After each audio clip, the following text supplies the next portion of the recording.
This year on Great British Menu. It's hot in here. Pressure in the kitchen is ridiculous. No! The country's best chefs are competing to showcase contemporary British cooking. You look like you're praying. I am. In the year of the Queen's 90th birthday, the chefs are celebrating the everyday Great Britons she's honoured for their extraordinary achievements. It's the most amazing thing you could ever receive. The prize to cook at the ultimate banquet held at the historic Palace of Westminster. Here, the chefs must showcase the coming of age of British cuisine. Going for gold all the way, mate. You think you're attracted all of a sudden something's missing? Your hands are right there, Russell. You've got a bit of a shake on. That was a stunning dish.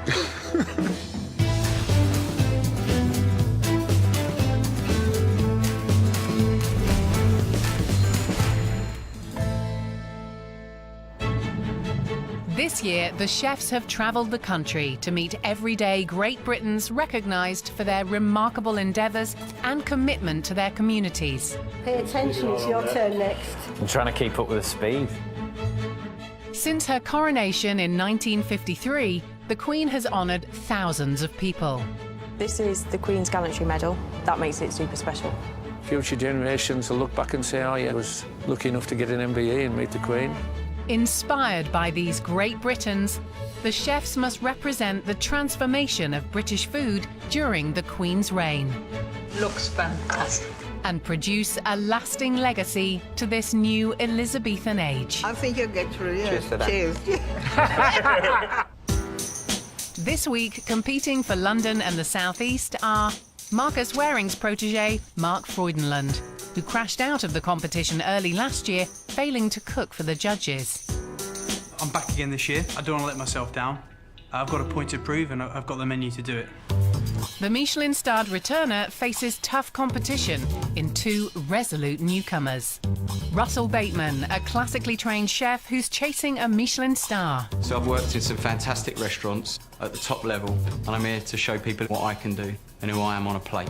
And Ronnie Murray, renowned for his contemporary approach to wholesome British cooking. I don't have a Michelin star, but I do have 12 years' experience of cooking great British food. Lots of people get simple and easy confused. I do simple, not easy. Judging the chefs is an undisputed heavyweight of the competition. Mark, you were here last year. Come on, spill the beans. It's tough. What's the toughest part? It's all tough. The most successful chef in Great British Menu history. I'd be really pleased if it was Phil Howard. That's my fear. Thanks, Mark. Who don't we want, chaps? For me, probably someone like Richard Corrigan. Really, really high standards. Three-time champion, Richard Corrigan. Good morning, chefs. Good morning. Good morning. Mark, second time around? Yep. It's not nice being knocked out, is it? It's not nice at all, no. How did Marcus treat you? Pretty well, pretty well. Yeah, he was pretty kind. Russell, Yes, chef. you've worked in some demanding kitchens. I have. Hopefully that's standing me in good stead for the competition. Ronnie, Richard. have you come prepared? Yeah, I think so. Yeah. Well, listen, it's a real pleasure. I'm pretty straightforward as a judge. So, I wish you all the best. Happy cooking, guys. Well. That was my pick. I was going to say, is that your one? Yeah, great. First up is returning competitor, Michelin-starred chef Mark Freudenlund. Welcome back. Thanks very much, yeah. So, what dish are you cooking? So the starter is bubble and squeak. Everyone thinks of bubble and squeak as leftovers. It's a good way to start a banquet. I think so. I think it's a little bit playful. So what I try to do throughout the whole menu is take iconic British foods and bring them up to date. What's in your box here? So these are smoked pork jows. So these pork jows are going to be cooked in the pressure cooker using the beer and the cider. The cabbage is really actually the star of the show for me. Going to do as much with it as I can. Roasted puree, pickling some. Maltose. But I'm going to make a crackling for the pork with this dried pork fat here.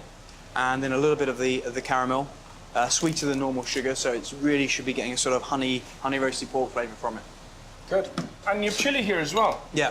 So all of the elements for a piccalilli. Do you want to bring home the bacon to Marcus, do you? I think he'd be pretty pleased, yeah. Bubble and squeak.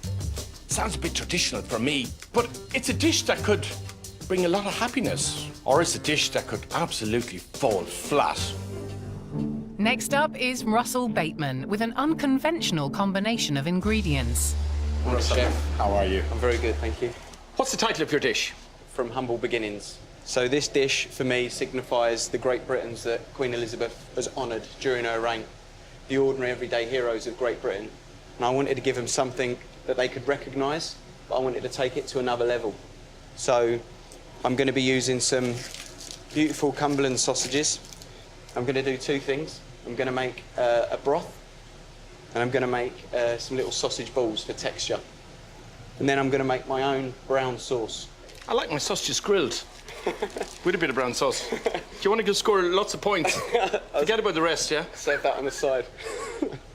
And then what I'm going to have is I've got these beautiful native oysters from Colchester. I'm going to poach these in a little apple juice. I know that not everybody likes the raw oyster. Through cooking it, more people enjoy it. Really? Yeah. Are you sure? I hope so. I've got some wonderful smoked haddock from Grimsby. And then, of course, I've got some wonderful diver-caught scallops.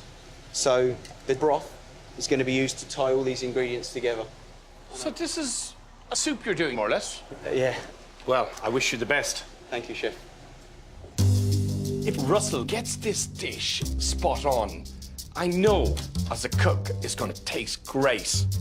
But cooking native oysters, that could be a disaster. Last up is Ronnie Murray with a box of eclectic ingredients. Morning, Ronnie. What's the title of your dish?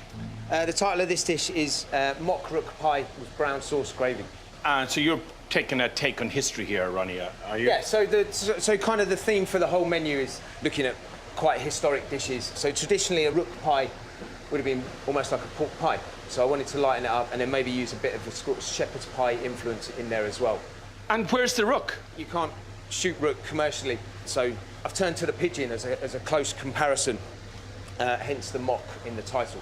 OK, Ronnie, will you explain what's in your box? So we've got some Duke of York potato. So what we're going to do, we're going to bake these and then we're going to fry the shell. So we've got a crispy potato shell. We're going to take our pigeon and take the legs off, make a bit of a mince, put a little bit of my brown sauce gravy through that. With pigeon, you know, they can be quite bitter as well. They can be, but I think because of the size of it, I think that'll work. Ronnie's mock rook pie. If he can pull this off, it's possibly a real contender.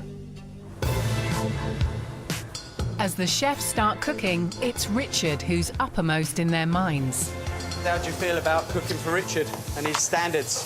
It's an interesting one, eh? I think the good thing with Richard Corrigan is he calls a spade a spade. You know where you are. What do you think now you've met him? Well, I'll tell you how I feel about him after He's given me a score, shall I? After he scored you, yeah? Yeah.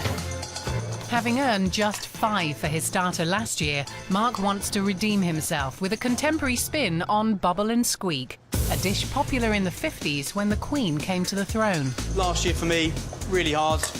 Didn't get off to a great start, especially with the starter, so, you know, that makes this course even more important for me. He adds cabbage, potatoes and ham hock to a pan, which he'll combine and shape into a croquette. I'm guessing your Bubble and Squeak's not quite what I'm thinking. It's just a great dish of leftovers, isn't it? And I think it gives me the chance to really show what chefs do now and how far we've come in the last, 60 years. Yeah. Mark Freudenland works in the heart of one of London's most exclusive neighbourhoods, as head chef at Marcus Waring's restaurant at the luxurious Berkeley Hotel. Pork, duck medium, lamb, agnolotti, 2 pommes puree. For the last 3 years, he's retained 2 Michelin stars for Marcus, which made exiting the competition at the first hurdle last year hard to take. I'll be absolutely devastated if I had to go home on a Thursday again. I've got something to prove this year. It's now or never. So please, 14, please. Having supported Mark through his first attempt, fiancée and fellow chef Shauna knows just how much the competition means to him. Last year was really tough. He was very deflated, obviously, not to have gotten through, but I think he's going to come back fighting, which is the main thing. Mark looked at the current trend in street food for inspiration. As part of the menu this year, I really wanted to show the dramatic change in food culture. So from right back at the beginning of the Queen's reign to today, where we've got fantastic chefs working in a great environment. Together with Shauna, he visited a stall at London's Piccadilly Market, famed for the leftovers dish. We're interested in the bubble and squeak. So what we've got here is the ham hock, and this is the veggie bubble, and this is the classic. Amazing. Thanks a lot. Take it. Flavor's awesome. Really good textures. If you get it right, I think it would be an awesome starter. And then it's just the garnish that you've got to get right with it. If you get through, we should have this at our wedding. So, Mark, start your bubble and squeak, yeah? This is it. Do you know when you come up with the idea of what dish you're going to cook, do you ever feel halfway through it that I should have done something else? Yeah, I do. Yeah, definitely last year, and this year I think I'm more on track. Yeah. I think this year I've got a really good balance between doing the right dishes and making sure it hits the brief. Spuds, bit of cabbage, and the ham, yeah? Yeah.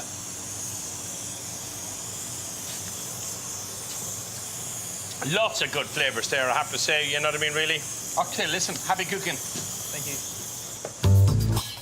Mark's not the only one putting a contemporary spin on traditional ingredients. So you're both using brown sauce? Yeah, it looks like it. But one of you's making it and one of you's not. Maybe one of us is taking the easy way out. Russell's homemade brown sauce will accompany his Cumberland sausage broth, inspired by everyday British ingredients.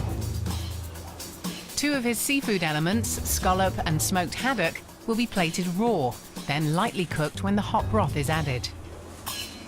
Russell, your starter, there's a lot of fish in there. You sure you got the right course? Yeah, I think so, yes. Obviously, I wanted to do something different. You guys have gone down two different avenues, and mine's different as well. Russell Bateman is head chef at Colette's restaurant at the Country Estate Hotel, The Grove, in Hertfordshire. One cod, one chicken, one couscous. Trained in Michelin-starred restaurants, he won the prestigious National Chef of the Year award in 2014. His love of cooking was passed down to him by his grandparents, who are keen home bakers and brewers. My nan and granddad were quite into food and home produce and home baking. When I used to go around their house, I always knew that I could get fresh bread with some lovely butter. Never allowed the beer, but, you know, that was unfortunate. Russell has also enlisted some help from his executive chef, Harry Lomas, who himself has been honoured by the Queen. Can you tell me a bit about the BEM and the MBE? I was absolutely, so overwhelmed when I got it. You get the letter in the post and what have you. You just can't really believe it. As one of the Queen's Great Britons, Harry is well placed to sample an element of Russell's competition menu. It's beautiful. You're a winner. It's brilliant. Very nice. But in this kitchen, it's Richard who Russell needs to impress. How's everything going? Yeah, very good, chef. Got my brown sauce here. May I? Of course. Just The tomatoes, apple, browned onion. I don't see that flavour going with a native oyster, but this is the magic of you trying to surprise the judge, yeah? For me, it's the pork that brings everything together, and this is like a seasoning, you know? I'll see you soon. Thanks, chef. Ronnie is putting a contemporary spin on an historic rook pie by using potato instead of pastry and pigeon instead of rook. He'll use the pigeon carcass to make a stock for the gravy. So, Ronnie, how are you? Good. Very good. Could I taste your sauce? The gravy? Yeah. This wood pigeon can just be a little bit sour on the palate, I always find. Your brown sauce is a gravy. The brown sauce goes in the gravy right at the end. Does? So it's finished with a little bit of brown sauce, just to give it that hint. So we'll see. Risky. Risky, possibly. Ronnie Murray is in charge of 8 busy kitchens as group head chef of Hicks Restaurants, owned by Great British Menu heavyweight Mark Hicks, who got both his main course and dessert to the banquet in the second Great British Menu competition. I wouldn't have too many issues emulating what Mark did, you know. Obviously, we worked together on his menu and the desserts, and we kicked ideas around, so it's nice to be able to do the same, you know, the other way around. Ronnie was born with a shortened left arm, but this hasn't stopped him fulfilling his dreams of becoming a successful chef. I never seen myself as having a disability. I've never really seen it as that. It's something you're born with, you're dealt with the cards you're dealt with, and you learn to adapt and, you know, just get on with doing what you want to do. Classic British cooking is Ronnie's forte, so to perfect his modern take on historic recipes, he's sought inspiration from the extensive library above the restaurant. So a lot of the research into the dishes in the menu comes from old cookbooks. I've spent a lot of time up here working on the menu for the competition to hopefully recreate a great British classic. Before he attempts his starter in the Great British Menu kitchen, he wants Mark's seal of approval. Do you want to do? I wouldn't use the livers in there. I think they're a bit too strong. Think it's a bit much? A bit edgy? It's not everyone's cup of tea, though, liver, is it? Certainly be disappointed if I didn't get to Friday. And I'd like to, you know, I'd certainly like to get a dish at the banquet. That's the ultimate achievement. I'm pretty confident that Ronnie will definitely get at least one in. Keep up the tradition. In the kitchen, Ronnie is going against his boss's advice and is keeping the liver in his pigeon mince. He then preps swede balls. Meanwhile, Russell is clarifying his broth to make a consommé, and he's not happy. It's overcooked. Obviously, I was over there and it started boiling. OK, so he was keeping an eye on it for me, Chief. I didn't even know it was on, Chef. If I'd known I was supposed to be looking after it, I might have sabotaged it deliberately. I'm sure you were busy. I didn't even see it. I think it's OK. I think he's just about caught it, so hopefully it's all right. Otherwise, I'll feel really bad. Mark is leaving nothing to chance with his refined and reimagined Bubble and Squeak. It has 8 elements. He cooks pork jowl in cider and beer, then whisks spices with agar to form piccalilli gel. Yeah, I've got my trademark sweat on today, so I've got a flannel's back up though, so it should be OK. He then moves on to the maltose crackling. He's adding fine granules of pork crackling that pop when added to hot oil to add crunch. Russell is first to plate up his raw seafood, oyster and sausage broth starter. You need a hand, Russ, you all right? Just got a dress and I'm ready to go. Nice one. He poaches the native oyster in apple juice. To a serving bowl, he adds his homemade brown sauce, sliced raw scallops and raw smoked haddock. Then Cumberland sausage balls, apple and the oyster, and garnishes with nasturtium leaves. Just heat my consommé through slightly. Yeah, I'm watching it. It's not going to happen again, yeah? With his bowls in presentation boxes, he pours hot Cumberland sausage broth into serving jugs and places his royal invitation on top. The veteran chef? Yes. This represents the first time a Great Britain receives news from the palace, the famous letter from the palace. Chefs, what do you think of his dish? Maybe there's a few quid in the envelope for you, Chef. I'm a bit worried about it. Yeah, I thought mine was bigger. It looks great. It's really interesting. Starting to tell the story even before you tried it. So. The great shame for me if that oyster is overcooked. Let's get tasting.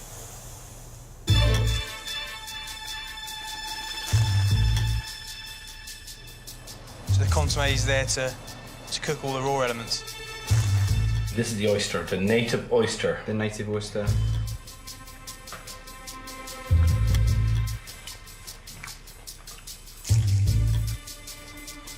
I'm not sure about the oyster.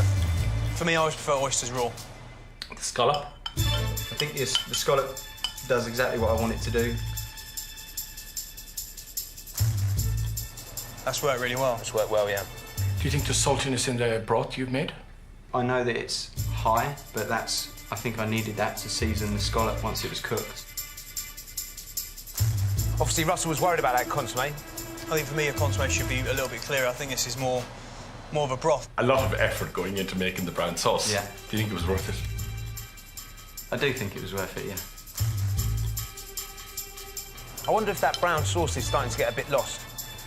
But what would you mark this dish out of 10? I think I'd give myself a 7. I think the presentation is incredible. Just think that some of the ingredients are maybe lost in there. Russell, how was that, mate? Hey. That was tough. Was it? Yeah. So what did you think of the dish, guys? Oh, it was great. Ronnie is still prepping his mock rook pie with brown sauce gravy. Featuring wood pigeon, it's a contemporary take on a dish popular in rural communities at the start of the Queen's reign.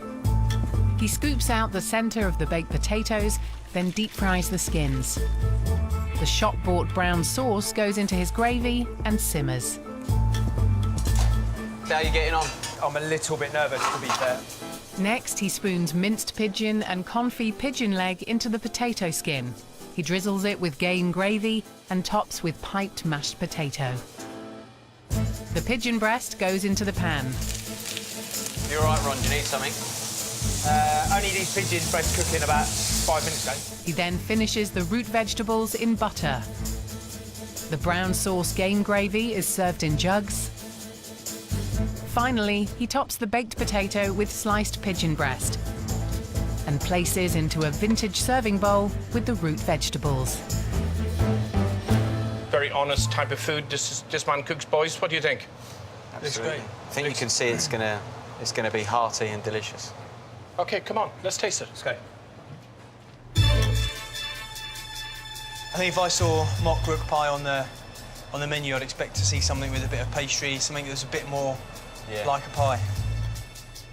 The brown sauce. Where is it? Well, I think it finishes off the gravy nicely and hopefully stops it from being that bitter you were talking about earlier. Can you taste the brown sauce in the gravy? It's very delicate. I think if you're gonna call it brown sauce, you're a bit more in. Yeah, maybe he should have made his own. Or maybe. Happy with the pigeon breast? It is quite rare. I quite like it, quite rare. Really tender. Yeah, it is, yeah. And it doesn't have any bitterness at all, does it? Is this worthy to be on the banquet? Yeah, I believe so. I'm confident it's a banquet starter. For me, it's just missing just a little bit of excitement, I suppose. What would you mark it? There's a tricky one. I think it's definitely a risky dish. If I get a 7-8, I'll be very happy with that.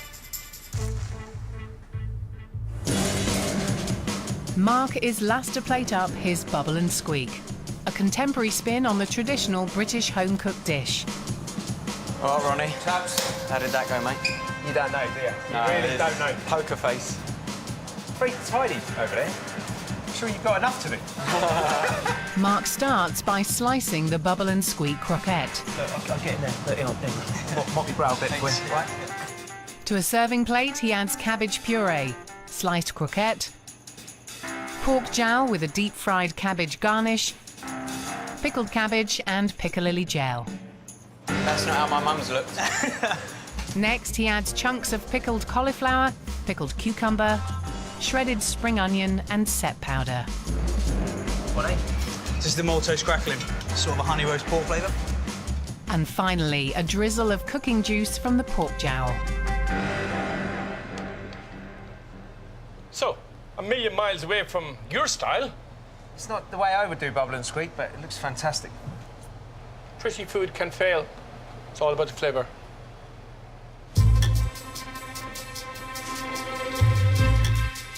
It looks stunning to me. That's a work of art, that. You want to taste the crackling? That's pretty sweet, that crackling, though. Just that piece of pork there with a crispy cabbage on the top, really. Wow, that's really punchy, huh? Yeah, it's gorgeous. This is the jowl. That's just a lump of fat. What about this main event, as it were? Bubble and Squeak croquette. I mean, that's got a fantastic flavour. Yeah. The croquette? So happy with it? Yeah, I am. I think, you know, for me, the heart of the dish. Maybe a bit too much cucumber and crackling. That's pretty much all that's left. Yeah, I was going to go in for a bit of crackling. Oh, sharp. Might leave it till last. On the score level, you know, where do you think this would sit, this dish? I'd like to see at least an 8 for this. So, of course, Mark's been here before and he wasn't very happy last year. Do you think he'll be happy with that dish today? I think that's got to be a lot happier with that than he was last year, for sure. Hey, guys. Here he is. Mark, all right? Yeah. How was that for you? It's like the Irish Inquisition, isn't it? What do you guys think? Well, I thought it was delicious. Amazing plate of food.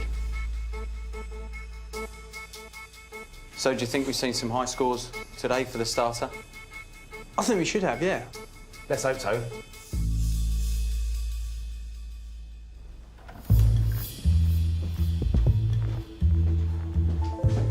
Hello, chefs. First course done. How are you feeling? Relieved. Yeah, relieved. Russell, I'm going to start with your dish. You went to all the bother of making the brown sauce. Frankly, I think it was totally lost. And the native oyster, you overcooked it. However, I thought this was a wonderful dish. So simple, so elegant. I loved the apple. The scallop was cooked perfectly. It was all magic. Apart from the oyster. Ronnie, I just don't see this dish at the banquet. It was a bit too simple. I'd lose the brown sauce. But the pigeon was cooked beautifully. And I really liked the baked potato.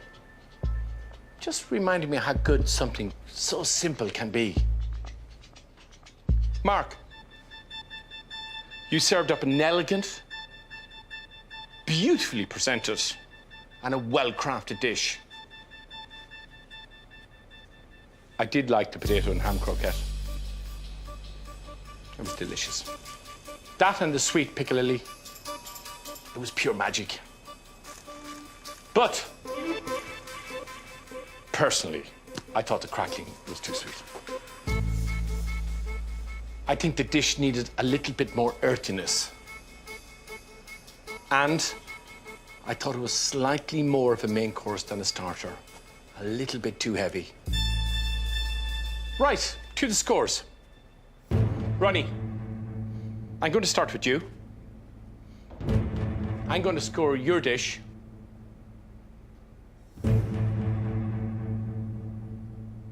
6. Mark, I'm giving you a 7. Russell. Yes, chef. I'm giving you 8. And if you had put that oyster in at the very last moment, you might have even scored a 9. You're all clearly thinking about the brief. But remember, the banquet deserves only the best. So good luck, and I'll see you the next course. Thank you. Nice one. Don't believe that. Obviously, I'm overwhelmed. I'm really pleased to have got an 8.